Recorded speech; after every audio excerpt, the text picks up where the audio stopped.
welcome to the Hartley Show. Today, hey, yo, Steve. Yo, chop over here, buddy. Hi, I'm Hartley Holmberg. I'd like to introduce, of course, pervert Steve Gerwing. We got Carlo Finello over here. Barry Nolding on sound over there. What? And back here behind the counter, we got Roberto Benassi and Shannon Archibald that have helped make this possible. Let's film in a Taz here. Big thanks to those guys. So what I want to talk about today is Scott Lobdell and his work in DC Comics, the New 52 stuff.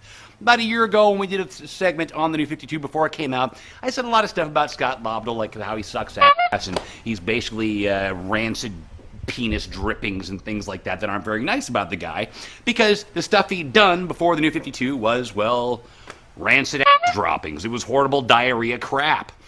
But as it turned out, his stuff actually wasn't that bad. It wasn't amazing, but it wasn't that bad. So first off, one of the books he did was this book called Red Hood and the Outlaws. It's all about Jason Todd, the Robin that was beaten to death by the Joker with a crowbar and was resurrected by one of these Lazarus pits that you may know from Ra's al Ghul. You know, he does this whole resurrecting himself thing with the Lazarus pits. I don't know why my arm is doing this. Anyways, this book's all about this group of characters he's hanging out with now, Starfire and Arsenal, the former sidekick to Green Arrow. And it was quite controversial. The treatment of Starfire was very, very sexually charged, even though Starfire always was a very sexually charged character, but it was a modern sort of sexually charged thing that threw people off. And the inference a lot of people drew from this was that Starfire was a big slut and she was fucking everybody, which as they went on in the series, it turned out she wasn't having sex with everybody in the book. It didn't really seem to help people that were having a hard time with that character change, as it were. And I think a big part of that happened to me because Starfire was in that Teen Titans Go cartoon that was on Cartoon Network, and so there were a lot of kid fans of her. She was sort of turning into more of a kiddie-friendly thing, so making her this sexually charged and adult that threw a lot of people off. Now, I will say I found this book really enjoyable.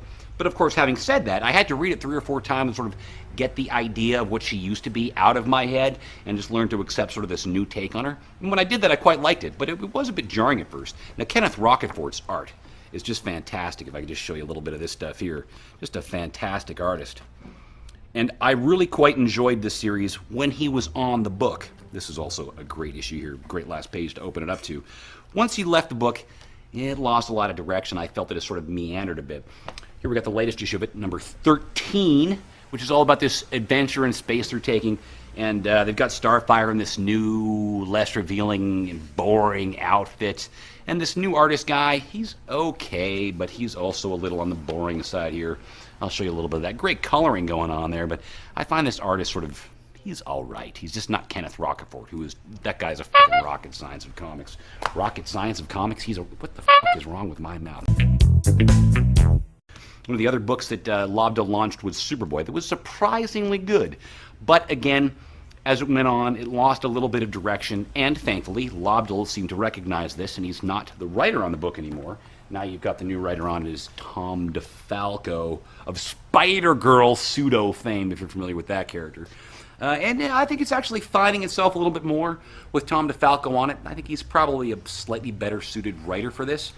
Now, one of the reasons I used to ripped on about Scott Lobdell is that he's a writer that doesn't actually plan things out ahead of time, even though I just made that mentioning of how he planned to do things with Teen Titans. He's a weird sort of controversial writer because he makes all these sort of contradictory statements.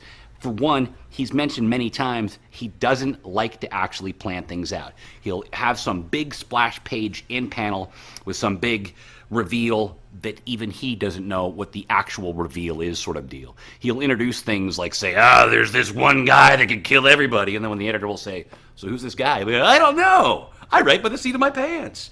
And sometimes it works, and oftentimes it doesn't, especially as the series goes on and on and on.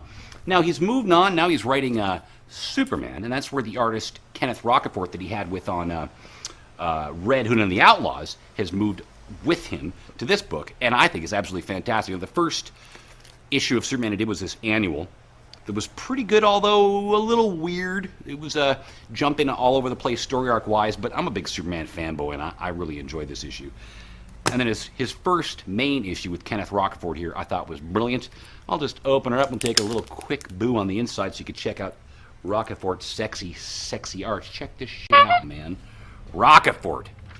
He's a great artist. I love this guy. Superman fighting a big old monster and crap like that. Very, very fun.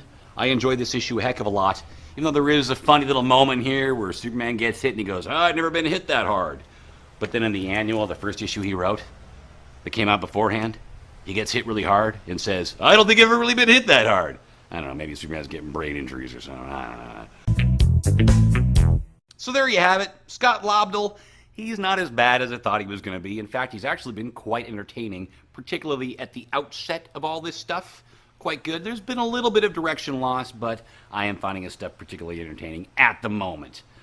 So thanks for watching. I'd like to thank Taz Comics for hosting, as of course. I am Hartley Holmberg, and you've been watching The Hartley Show. Ciao.